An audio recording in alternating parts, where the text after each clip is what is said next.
Dinheiro tem velocidade? Pois é, tem sim. E se não fossem as interferências estatais, nós estaríamos crescendo rápido. Este é o Visão Libertária, sua fonte de informações descentralizadas e distribuídas. Antes de começarmos, é importante avisar que esse vídeo é baseado em um estudo realizado pelo escritor do mesmo, o Liberold, com dados coletados da OCDE, do IBGE e do Banco Central. O link para a tabela dos dados compilados está aqui na descrição.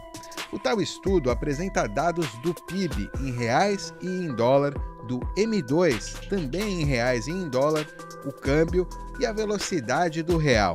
Todos os dados foram medidos por trimestres para ficar didático e começam a partir de 1996, os últimos 25 anos. Pegar dados anteriores a 1994 implicaria ter que lidar com conversão de moedas para o real. E durante a produção desse vídeo, os dados do segundo trimestre de 2021 ainda não haviam sido liberados. Mas calma, que vamos explicar o que cada um desses indicadores significa. O PIB, Produto Interno Bruto, muitas vezes é usado como medida da riqueza de um país. O cálculo é bem simples, é a soma dos gastos da população com o gasto governamental, investimentos e exportações, menos as importações. Nesse conceito, já há um grave problema.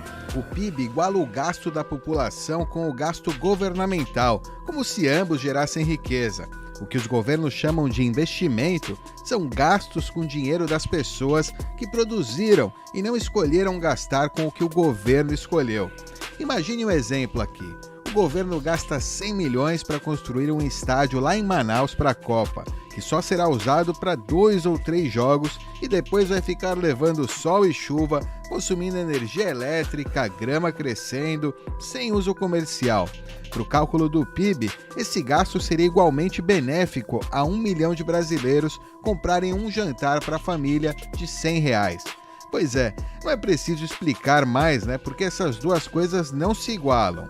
Além disso, o PIB não considera mercados ilegais, como o de leite em Cuba ou o de frango na Coreia do Norte. Ainda assim, estamos comparando PIB com PIB, então essas distorções acabam se cancelando. E aproveitando que o papo é sobre PIB, vamos dar uma analisada no PIB brasileiro. Podemos ver que, exceto pelas crises de 2020 e 2008 e muito levemente na crise de 2000, o PIB daqui tem crescido bastante em reais. Mas quando vemos o PIB em dólares, a coisa muda de figura. O PIB brazuca estava estagnado até ter um leve crescimento verdadeiro a partir de 2005. Porém, a crise de 2008 fez com que muito desse crescimento fosse perdido. Mesmo após a recuperação, o PIB estagnou na primeira metade dos anos 2010. Em 2015, com a crise do impeachment desvalorizando o real, houve mais queda, além do Corona Dump, em março de 2020. Então, tirando fora as bolhas e as crises, podemos dizer que o Brasil está estagnado há 25 anos. Houve períodos de crescimento, mas que acabaram sumindo devido à instabilidade política do país. Agora, a próxima métrica, o M2. M2 é o agregado da base monetária. Essa base é quantificada do M0 ao M5, do dinheiro menos líquido ao mais líquido. A maioria dos economistas prefere usar o M2 como representação do dinheiro circulante na economia, porque o M0 e M1 se limitam ao dinheiro nas mãos do governo, e do M3 ao M5 se incluem outros títulos de investimento relacionados a valores futuros. Incluem títulos bancários, CDBs, títulos públicos, LTFs, e segue aí na graduação de liquidez até o M5, passando por títulos privados, debentures, fundos e etc. Vendo os indicadores do M2, percebemos que o aumento da base monetária tem sido a norma, com exceção de diminuições pontuais, quase irrisórias, financiadas com a emissão de dívida pública. O governo brasileiro vem imprimindo reais sem parar desde a criação da moeda. Entretanto, o que chama a atenção é o tamanho da emissão feita em 2020. Para dar os auxílios assistenciais durante a pandemia, a base monetária foi expandida como nunca.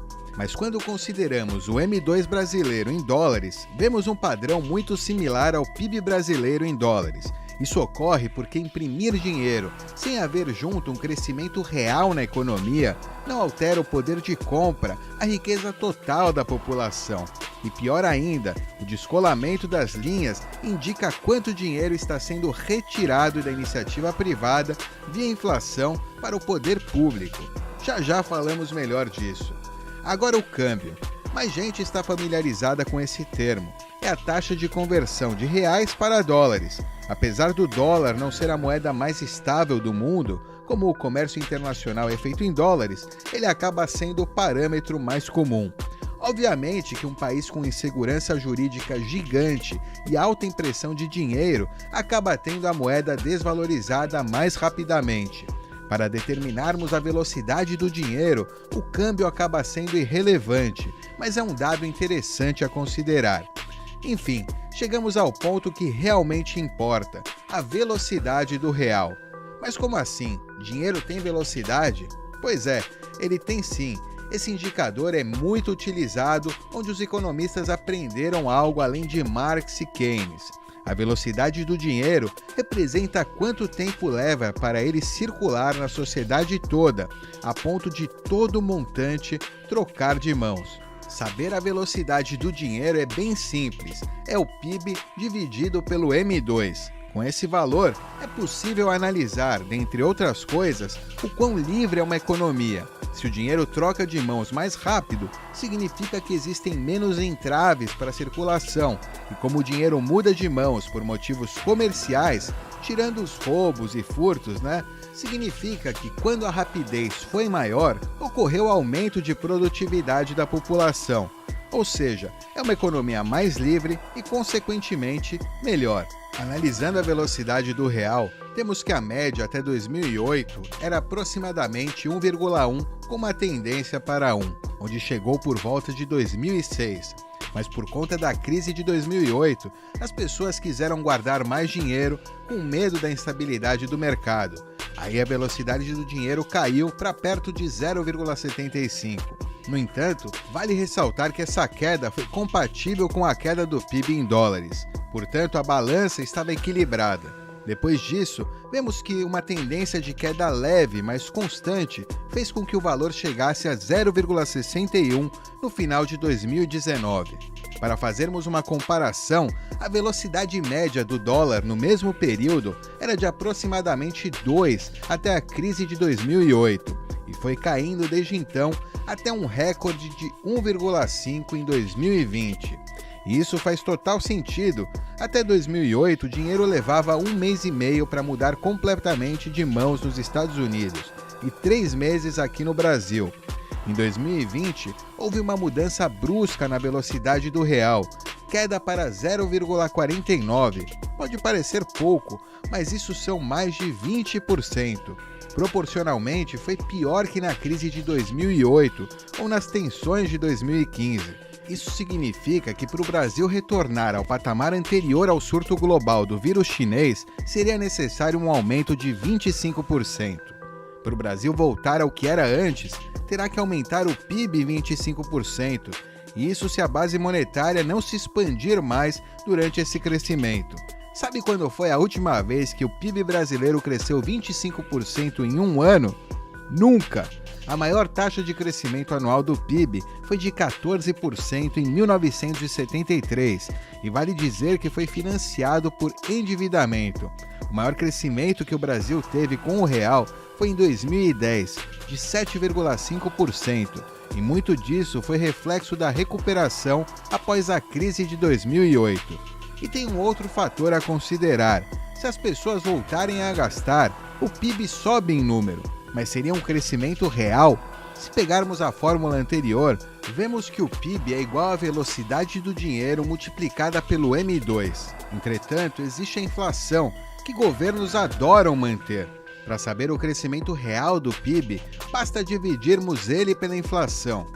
Então, o PIB real ajustado pela inflação é igual à velocidade do real multiplicada pelo M2 dividido pela inflação.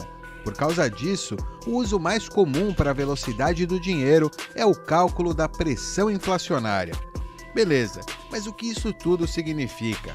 É que para a velocidade do dinheiro retornar ao patamar anterior à pandemia, subir 25%, seria necessário um crescimento real do PIB em 25%, o que levaria no mínimo uns 5 anos para acontecer realisticamente. E isso sem que o governo emitisse um realzinho sequer para pagar as contas. Ou então, o governo reduzir a base monetária em 20%. Isso implicaria acabar com todos os serviços públicos e ainda queimar 20% do dinheiro circulante na economia obtido via impostos, deixando o PIB como está. Ou uma subida de 25% na inflação. O melhor seria uma combinação dos 3 fatores. Mas sabendo como são os políticos, qual dessas parece ser a mais provável? Agora vamos aplicar isso ao tempo. A atividade econômica ainda está consideravelmente presa aí por conta de várias medidas restritivas. Quanto tempo o governo vai levar para liberar como estava antes? Se for de imediato, esse aumento da velocidade do dinheiro se reverteria todo em alta de preços, popularmente chamada de inflação, já que o PIB não suportaria sozinho esse aumento.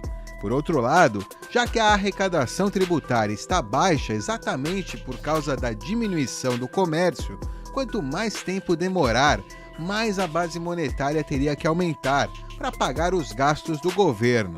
Não é à toa que, quando houve um afrouxamento das restrições com a subida na velocidade do dinheiro no início de 2021, o IPCA já está batendo os 8%. A meta do Banco Central é de 3%. E olha que essa recuperação não representa nem metade da pressão inflacionária.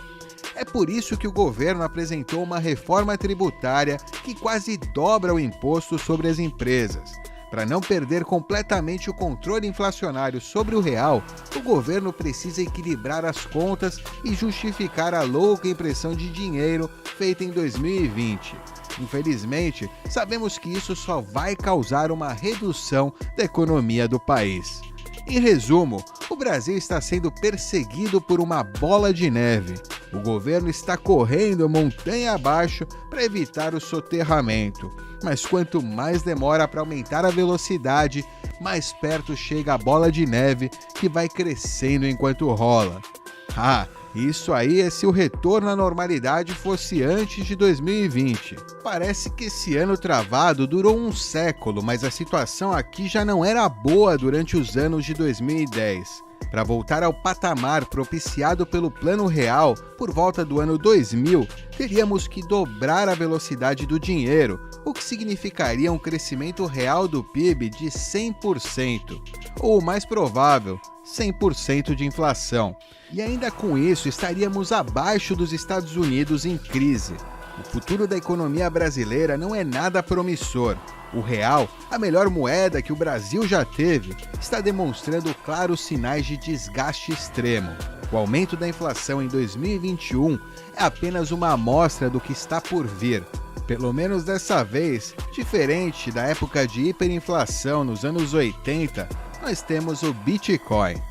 É isso aí, obrigado por sua audiência. Este artigo foi sugerido e escrito por Liberold, revisado por Stanley Calderelli e narrado por BitDove. Se gostou do vídeo, clique no ícone de curtir aqui abaixo e compartilhe em suas redes sociais. Se quer ser notificado de novos vídeos, clique em inscrever-se e depois no ícone do sininho. Até a próxima, tchau!